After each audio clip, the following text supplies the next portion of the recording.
G'day guys, Tom here in the Purpose Built Moto Garage with yet another build rundown. This time we're going to be walking you through the mods that we've done on this 1972 Ironhead Sportster.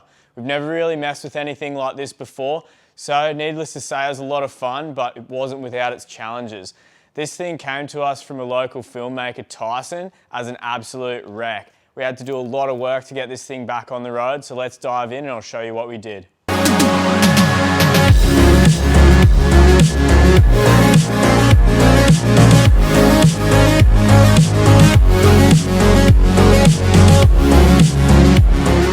So I'll start with the funnest bits first. The king and queen seat and sissy bar was something I was really looking forward to fabricating. Definitely nothing like that ever come out of this shop before. First up, we had to repair these struts and chop the rear fender, sort of tuck it up a bit better and remount it all. That'll give us the base to build from. Then we set up this World War II bayonet in the sissy bar. It came as a kit, I guess, that the owner brought into us.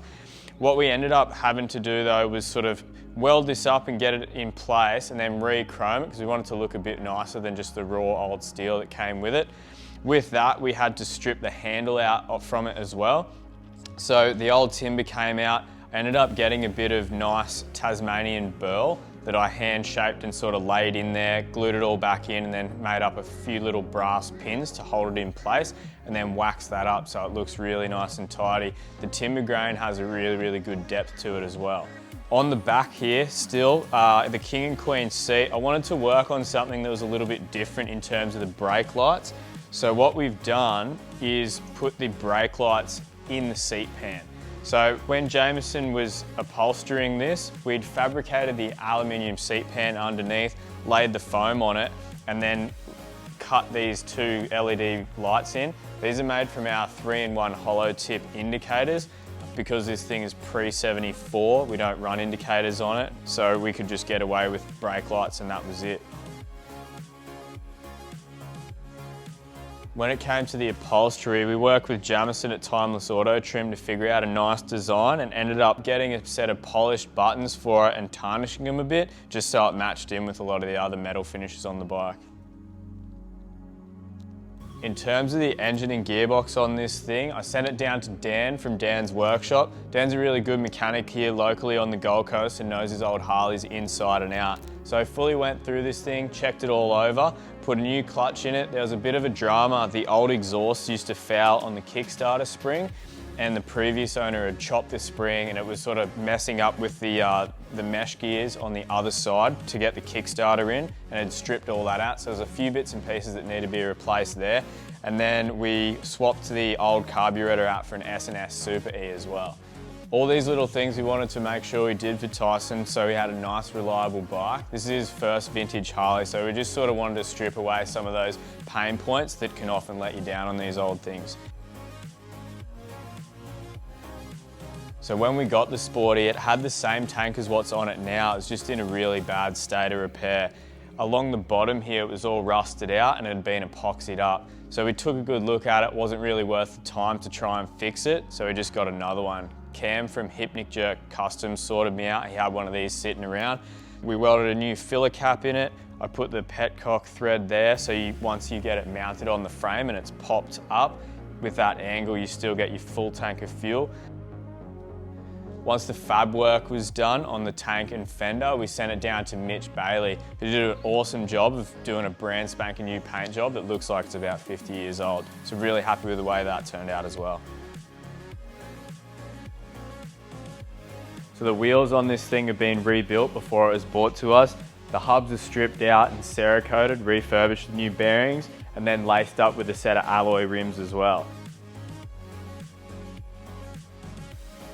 These front ends as they come are really agricultural. So once we got the chrome work finished, Charlie Costanzo, a suspension guy that we work with, helped us out. We actually got custom top out springs made, custom dampening bushings put in there. So it actually works like a lot later model front end now and actually handles quite good. A part of that was also putting these bracings in. So I built a custom fork brace on the bottom here, and then we had this re-chromed as well. Justin gave me that. It was sitting around in his shop. just happened to fit. So that sort of brought the front end into line. When we first got it in the shop, I went to pull this thing and get it up on a bench, and I turned the handlebars and the wheel and axle just turned so much that it popped out and fell apart. That was a sort of a starting point where I knew that I had to do something about how this thing handled. So once we got all that sorted, I'm really happy with it now. I've taken it for a few test rides and it handles sort of surprisingly well with how long that front end is. Another thing that I'll show you is this handlebar setup that we've done. So when we got the bike, it had a set of 5-inch risers on it with these same bars. And with the angle of the forks, and it's sort of like where the seating position was on top of that fender there with the King and Queen, they were pushing straight back. So as you sat on the bike, you're really crowded in the riding position. And if you tried to steer the bike, you're sort of steering into your chest. So what we decided to do was use a set of dog bone risers that give you a lot of adjustability. These things normally aren't meant for these front ends, so what we had to make was a custom bracing here that the dog bone's mounted on, which also gave us the opportunity to get that bit of rise back up so your handlebars are still nice and high, which Tyson wanted. And then the dog bone's fitted on there to give you that nice bit of adjustability. The 1-inch handlebars, we actually refurbished this clutch lever here. We had to get a new brake lever and set all that up. And then I've just done a custom front brake switch here so your brake lights will actually operate. There was no real allowance for that to happen there. Wired it all in, trying to keep it as minimal as possible. I feel like that's something that's pretty important on these things, but there's only so much that you can get away with. Final bit of fab work on this thing that I'll run you through is the exhaust, something that I had a lot of fun doing. Something really good about working on choppers, because the more ridiculous and crazy that you can get with it, often the better it turns out. So custom fabricating the stainless steel exhaust system, it's straight through with a nice kick up on the back. It's sort of a bit wild and garish, but I think it works really, really well, so I'm super happy with that. And you'll hear it when I start it up in a sec, the thing sounds really, really nice.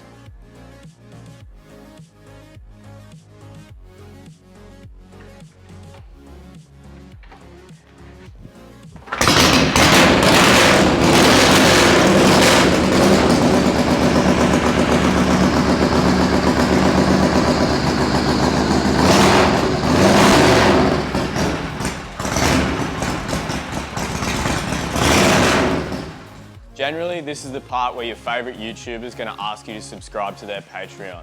Luckily for you, we're not YouTubers. We're bike builders and parts makers. So if you like the content we create and the bikes we build, or you hate both of those things and just want to grab some gear for your next project, make sure you show your support, jump on our online store and give your bike that purpose-built moto touch. Thanks for watching and we'll see you next time.